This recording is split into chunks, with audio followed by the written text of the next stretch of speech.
President Donald Trump escaped more than the chilly Washington weather when he decamped to the warm and welcoming confines of his private Florida club for the weekend. Touching down just as the orange sun was setting, Trump was effectively pushing the pause button on what had been a tough week in the White House, where he was beset by complications for his travel ban and the Republican health care plan and controversy over his unfounded claims that his predecessor, Barack Obama, wiretapped his phones during the presidential campaign. But the pause won't last long. Trump will return Sunday to one of the most consequential weeks of his early presidency, with his Supreme Court pick and FBI director making appearances before Congress and the GOP health care proposal coming up for a vote.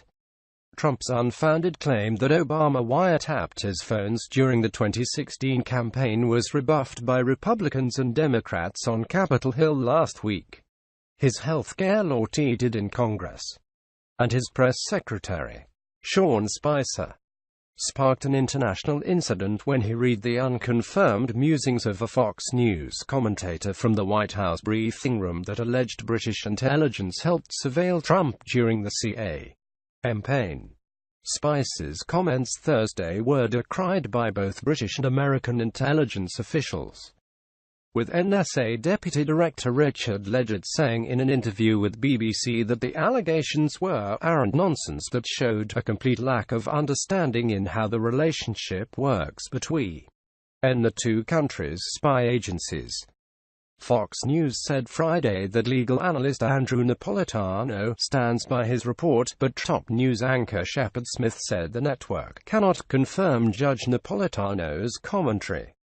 The continuing wiretapping narrative colored German Chancellor Angela Merkel's visit to the White House on Friday, where, during an afternoon news conference, Trump joked that he and the German leader have something in common because her cell phone was once tapped by the National Security Agency. As far as wiretapping, I guess by this past administration, at least we have something in common, perhaps, Trump said. Merkel, who appeared to take several seconds to process what Trump said, simply turned to look at him. She did not smile. On Saturday morning, the Chancellor's visit was still on the president's mind. Despite what you have heard from the fake news, I had a great meeting with German Chancellor Angela Merkel, Trump tweeted in two messages. Nevertheless, Germany owes vast sums of money to NATO and the United States must be paid more for the powerful and very expensive defense it provides to Germany. Trump hit the golf course on Saturday, joined by a cadre of Secret Service agents and a few other unidentified players. CNN saw the president driving his golf cart up the 12th hole fairway at Trump International Golf Club. For Trump, and many presidents before him, golf is a distraction from the rigors of the job. And the past week has been particularly rigorous for Trump. Multiple judges ruled against his second attempt at a travel ban, which would bar refugees from entering the United States and stop immigration from 6 Muslim-majority countries, effectively halting the ban just days before it was scheduled to go into effect. Late Friday, the Trump administration filed a notice to appeal another ruling in a Maryland court. The setback was clearly frustrating for Trump, who vented during an event in Nashville on Wednesday. A judge has just blocked our executive order on travel and refugees coming into our country from certain countries, Trump said. This is the opinion of many, an unprecedented judicial overreach. All of this looms over the coming week, where Trump's nomination of Judge Neil Gorsuch to the Supreme Court, a highlight of his first term, will meet the reality of Congress when the 10th U.S. Circuit Court of Appeals judge appears before the Senate Judiciary Committee on Monday.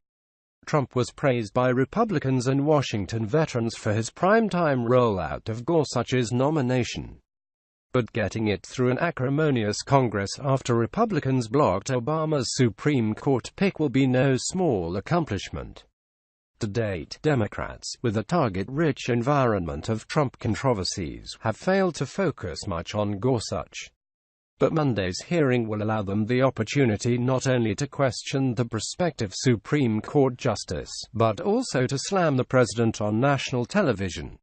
In the wild world of Trump's Washington, however, a Supreme Court confirmation hearing might not be the biggest story of the day. That honor could go to the House Intelligence Committee hearing featuring FBI Director James Comey.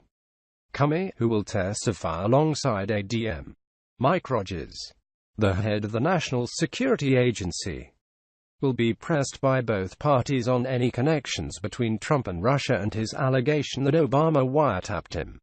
An accusation that the leaders of the House committee have already said lacks any evidence. Comey, who rarely makes public comments, may be eager to say something too.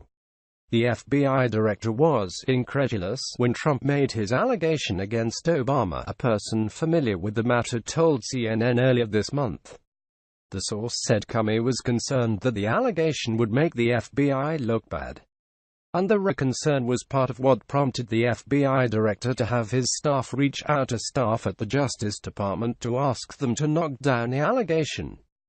This comes as Trump's health care bill, his first concerted legislative push, is suffering attacks from both the right and left just days before it could get a House vote. Democrats have trashed the bill since House Republicans proposed it, arguing that it would prevent millions from obtaining health care and dramatically slash Medicaid funding, something Trump promised not to do during the 2016 campaign. On the right, Trump is facing revolt from conservative members of his own party.